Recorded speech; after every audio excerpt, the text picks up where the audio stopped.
misfire because we're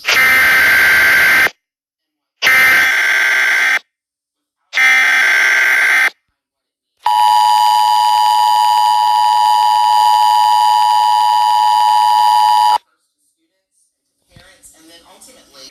The following message has been transmitted at the request of the Los Angeles Metropolitan Transportation Authority. The transit agency has issued a safety issue with their buses, especially one particular model operated from MV Transportation in the South Bay. It's a model made by Orion. It's called the Orion 6 model. There's been numerous reports of these catching fire and other mechanical problems. Operators had to get passengers off the bus due to the engine overheating, which causes the bus to catch fire. The agency is advising people if they see this particular model called an Orion 6, which is a diesel-powered bus, avoid riding it. Supervisor Janice Hahn has been telling the agency to replace these buses as soon as possible since they bring a life-threatening situation to passengers. Stay tuned for more information.